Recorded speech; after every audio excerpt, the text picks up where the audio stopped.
Hey guys, Takisuki here. Here's a new hero on Korean Lost Saga. This is hero 164, Dark Sith. So this is a rare hero. It's based off the, the Dark Sith Master kind of gear set with the hood and the blade and the armor that no one ever uses. But yeah, it's a rare hero, so you can only buy it with the cash option only unless you get a nice free event or so. So let's check it out here. Let's hope Disney doesn't sue anybody. I guess it's Lost Saga's birthday as well. We'll clear that off. So 3-hit basics, 1, 2, 3. 1, 2, 3. You can follow up after the initial launcher on the 3rd hit.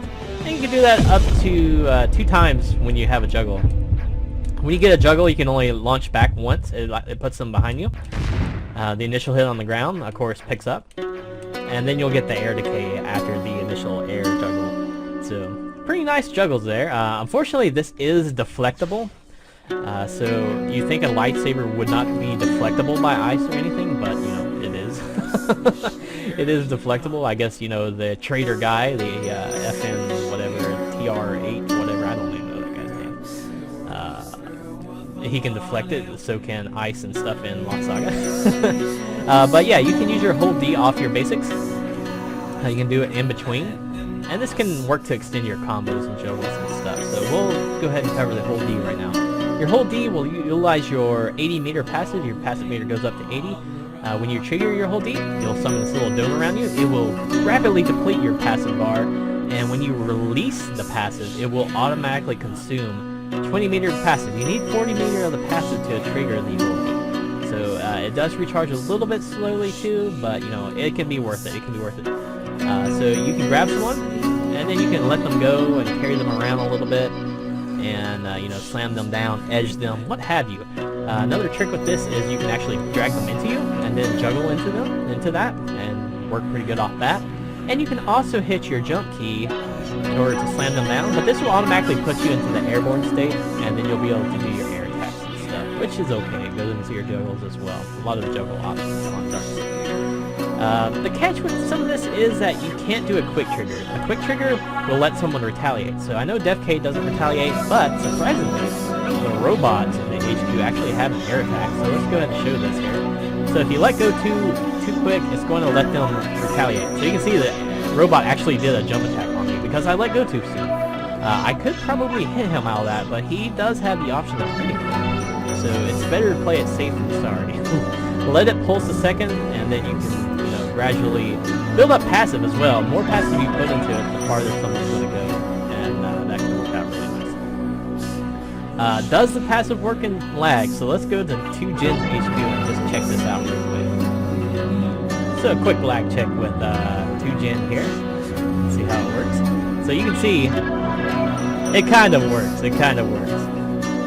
So yeah, very quick check there, guys. Very quick check, but you can see it will actually work to an extent in lag. It's a little choppy. It's a little less reliable. It's a very less smooth, a lot less smooth rather. But it will function. So fear not, fear not.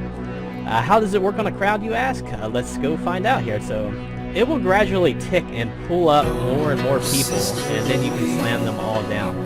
It will not lift everyone at once, but it will do like a tick kind of thing. It will get someone, and then it will get another one, and then get someone, and gradually build up until you're out of passive. So it works pretty neatly on the crowd.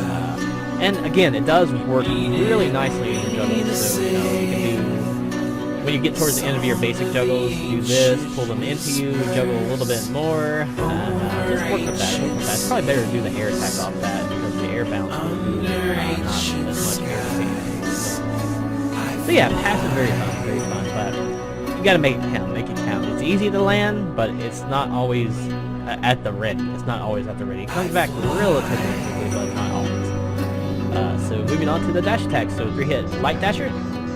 Second hit will actually do a little mini launch, and the 3rd hit will slam down. So the first hit's just a flinch, second hit's a launcher, and your 3rd hit is a slam down. So pretty easy to juggle off that slam down really good. So if you do this twice in a row, in fact, you get a little mini quick bounce down. So you can't loop it, but it's sweet. You also have a hold D dasher option. So your hold D dasher, this doesn't have feint, the initial hit, and it's a new string as well. So the new string, if you hit the second hit on the new string, it's going to do a half feint as well. Combined with the first hit, it'll do a feint. But you know, if you don't connect one or the other, like let's say I get this one and not the first one, it's only going to do a half feint. The third hit is a little knockback. So if the second hit hits, the knockback's going to launch up. Otherwise, the knockback's the the little force power, whatever, I don't know what to call it. It's just going to do a little mini slide back. So all those hold D hits rely on the other hits hitting to do some good stuff. You can actually link your hold D in between your light D dashes. So let's say you get like a nice juggle going, and then you do 1, 2, hold D. That can give you some more opportunities to juggle, which can be nice. It can be really nice doing that. So use that dash attack cleverly with the hold D dasher in between as well, so it can extend your combos greatly. So moving on to the jump attacks here. Jump attacks. 2-hit light jumper. First hit's just a little clincher. Second hit is what you really want with the slam down. It's a nice big slam down, so that'll let you get some additional hits. You can do it twice in a row, but twice in a row is going to give you a little mini so it's probably better to go into something else, like your basics, into your hold D. You also have a hold D in the air. Hold D in the air, you will do a little pulse down, shock people.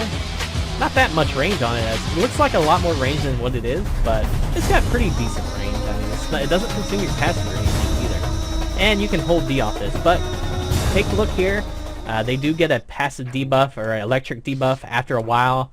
So you cannot spam that over and over and over. But if you hit it initially, you can hold D off of it and get a nice hold D starter off of that. And you can use that in between your light initial light hit in the air as well. So you can use that, go into your hold D, but watch out for the debuff. Watch out for the debuff once again. You also have an air dasher. Your air dasher, you throw a little bolt down and it'll shock someone temporarily. And then you can have a new basic attack string. It becomes like a 3-hitter, and the third hit will do a stun. This will actually lift off grounded as well, which is pretty neat. Pretty neat. You have to aim it right, of course, though. You know, that's a given. Let's respawn DevK, get his health back to healthy there. So pick him up, and then hopefully surprise him. But that is blockable. It is blockable to do that. And it will auto-correct their direction, so even if you kind of like hit them from behind with it and expect a back pickup, you can't back pick someone up. It would be too easy to have a back pickup off that. But pretty neat, but this will also give you that debuff, so do it up to 3 times, I believe, is the magic number. So 3 times you'll get that little shock debuff, and it'll ruin it. It'll stop the pickup and everything from that. But you'll still keep the basic string either way, so it's not a complete lost cause. By the way, your feints and all that, your basics don't lift. Pretty much off this, you have to use either your hold D or go into your jump attack to get a juggle starter. Your dash attacks and basic attacks will not lift off your feints and stuff.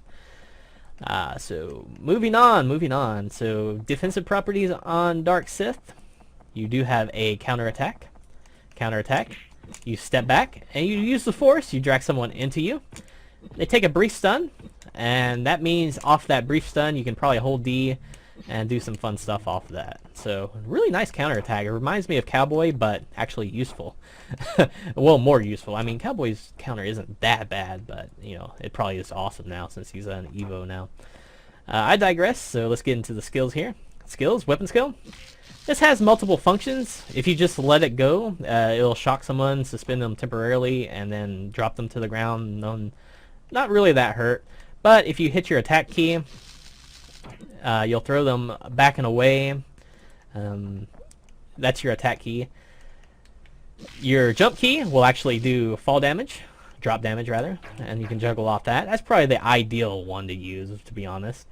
And your block key will pull them into you and bounce them down, allowing for a quick juggle. So, you know, it just depends on your priorities. Do you want to get rid of someone's gears really quickly, or do you want to do drop damage and probably get more damage out of it? Or do you want to edge them very quickly and then just, you know, finish them off if they're like very low health or something? It will hit grounded as well, so pretty nice there, Armor skill, I do not like this thing. You can shock someone continuously with it and then follow up with it. But you know, I'm still not a fan of it. I just don't care much for it. You can trigger it in the air as well. Let me see here. I remember doing something else with this. Triggered in the air. Block key will launch them into the air. And the attack key will not hit grounded. Let's try this again here. I should have tested this a little bit better. The block key will actually lift off grounded. And the jump key will like do a forward arc on it. But, you know, it's kind of a funky gear. I'm not a big fan of the armor. Not a big fan at all. The helmet skill. You bring out a little reticule, it'll pulse, hit the sweet spot, and you can gradually lift them and then cause drop damage. This will hit multiple people in the area, so it's pretty good for hitting multiple people, but it's generally kind of hard to get that pulse reliably, and it takes a lot of investment in your time as well.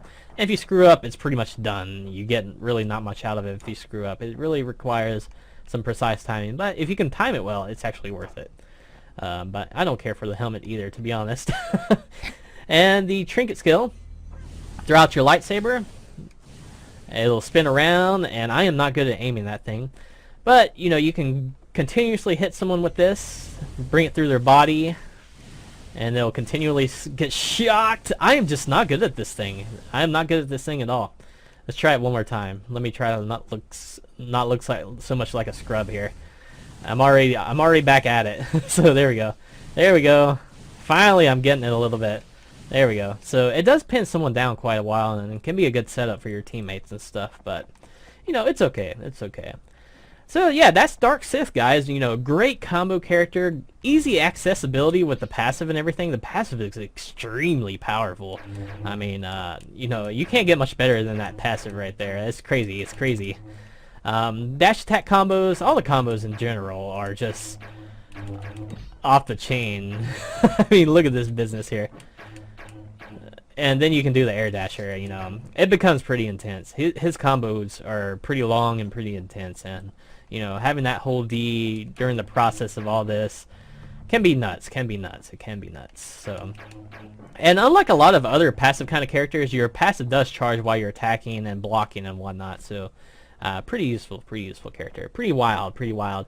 I would like to see him on NA someday, but I'm a little bit... I don't know. I don't know if I'll ever see him on NA. He's a little too lawsuit looking. I don't know what to think. But either way, it's an awesome character. It's very cool seeing some element of Star Wars integrated into the Lost Saga, like truly integrated. I mean, this looks like a legit Sith warlord or something here. It's pretty wild. He's very cool. You know, you can adjust his gear sets and stuff and make him look a little bit more Sithy.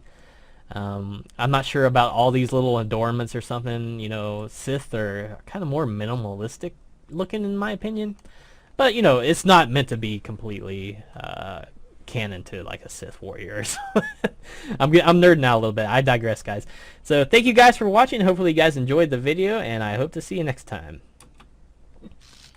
Power! Unlimited power!